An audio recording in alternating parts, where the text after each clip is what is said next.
कधीच नाही चुकणार तुमचे फेवरेट टीव्ही शोज झी5 सोबत, तेही एकदम फ्री।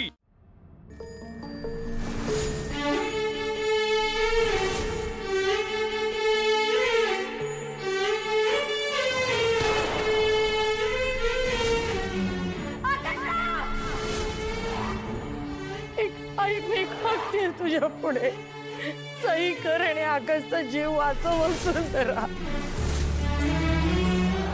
आता अजून काही बोलण्याची आणि ऐकण्याची गरज नाही, आपलं नातं संपलं। तू काय प्रेम करणार? इतर वीक तुझे खूप जास्त प्रेम। तू आत्ताच्या आत्ता एकटीने इथून चालतं व्हायचं। चल झालं।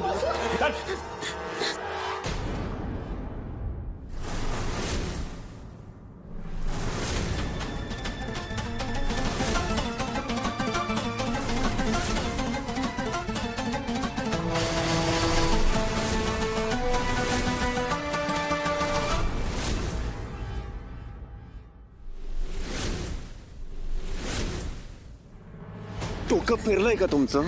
जीव द्यायला निघाला होता तुम्ही, काय करत काय होता तुम्ही? माझं असं कसं लक्ष नव्हतं तुमचं? एवढ्या भरधाव रस्त्यावरती लक्ष न देता तुम्ही चालत होता। ऍक्सिडेंट झाला असता तुमचा जीव गेला असता। कळतंय का तुम्हाला वसुंधरा? हे जे काही चाललंय ना, या तुम्ही फक्त एकट्या सफर होत नाही आहात। तुम्हाला काय वाटलं तुम्ही जीव दिला म्हणजे तुमचे सगळे प्रॉब्लेम संपले? हे बरं आहे, खोटं तुम्ही बोलायचं, फसवणूक तुम्ही करायची आणि नंतर हे सगळं करायचं। नाही आकाश, मी कधीच जीव नाही देऊ शकत स्वतःच।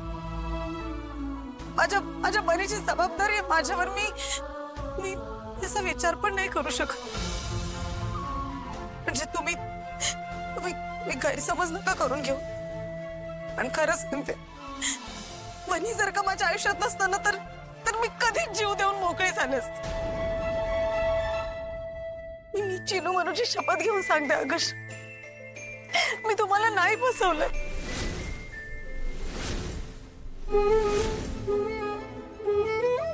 मला माहिती तुमचा माझ्यावर कधीच विश्वास नाही बसला, पण आकाशराव मी खरं सांगते हो, माझा तुम्हाला फसवण्याचा हेतू कधीच नव्हता। खरं तर सांगून काही उपयोगच नाही, तुम्ही माझी बाजू ऐकून घ्यायलाच तयार नाही आहात। मनात कुठलाही किंतु परंतु न ठेवता मोकळेपणाने प्लीज मला सांगा।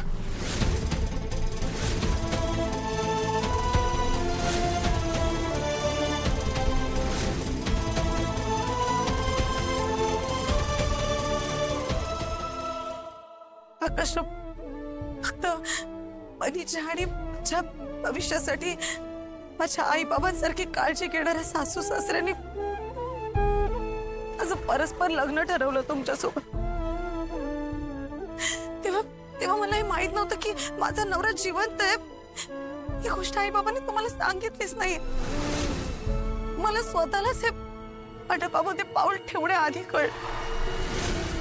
आकाश, शार्दूलने माझ्यावर खरंच खूप अत्याचार केलेत। आई बाबांनी बनीच्या आणि माझ्या पुढच्या आयुष्यासाठी निर्णय घेतला होता। एक मिनिट, अत्याचार म्हणजे? हो, शार्दूल सुधीर रानडे एक असा नालायक मुलगा ज्याने स्वतःच्या आई बाबांबरोबर अरेरावी करून त्यांचा मानसिक छळ केला। एक असा नालायक नवरा ज्याने माझं आयुष्य बर्बाद करून टाकलं। आई बाबांनी जर आम्हा दोघांना लांब नसताना केलं तर त्याने कदाचित आतापर्यंत माझा जीव घेतला असता। अशा नालायक बापापासून माझ्या बनीला वाचवण्यासाठी मी प्रेग्नेंट होते आणि बनी त्याचा मुलगा आहे हे सत्य आम्ही तिघांनी त्याच्यापासून लपवलं। आकाशराव,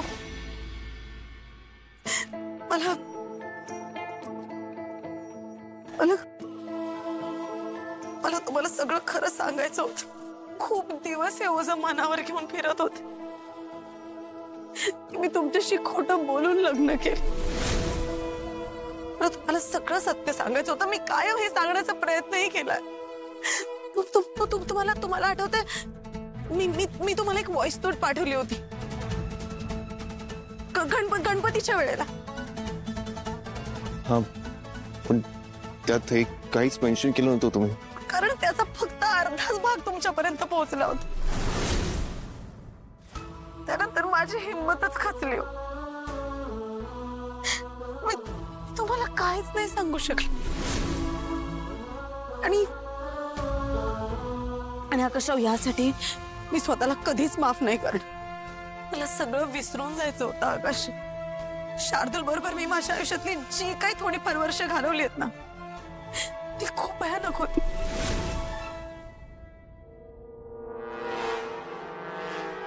तुमचा विश्वास बसत नाहीये ना? खरं तर खोडाच नाही बसणार. प्रश्न विश्वासाचा नाही वसुंधरा.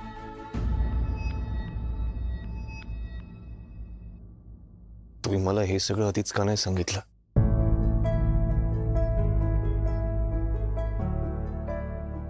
तुम्हाला माझ्यावर पण विश्वास नव्हता का? कारण मी तुमच्या प्रेमात पडल्या. कारण मी तुमच्या प्रेमात पडल्या. या जगात माझा जर का कोणावर विश्वास असेल ना, तर तो तुमच्यावर. स्वतःपेक्षा जास्त विश्वास आहे माझा तुमच्या. मला या आधी इतका आपलेपणा, इतका आदर कधीच कोणी दिला नव्हता. म्हणून मी स्वार्थी झाले होते. खरं तर अवनी वहिनींकडून मला कळलं की इरावती ताईंच्या तुमच्या आयुष्यातून जाण्याने तुम्हाला मला खूप मोठा मानसिक धक्का बसला होता. आणि हे सगळं पुन्हा होऊ नये म्हणून मी घाबरून तुम्हाला काहीच नाही सांगू शकले. मला वाटलं की मी जर तुम्हाला खरं सांगितलं तर मी तुम्हाला गमावून बसेल. हे हात सोडते, मला माफ कर प्लीज. प्लीज.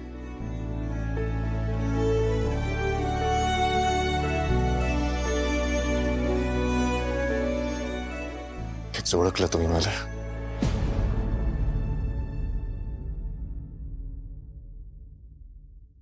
एवढं सगळं कळल्यानंतर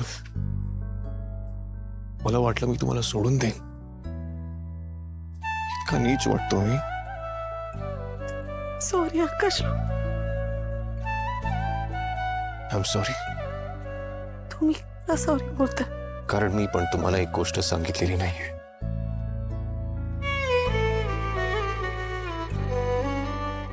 तुम्ही कोणती गोष्ट? I love you, Vasundhara. I love you, Vasundhara. I love you, Vasundhara.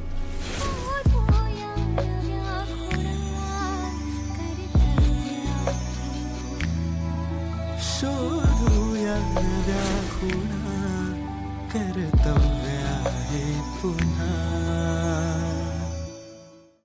झी5 app download करा आणि पहा सर्व एपिसोड्स एकदम फ्री.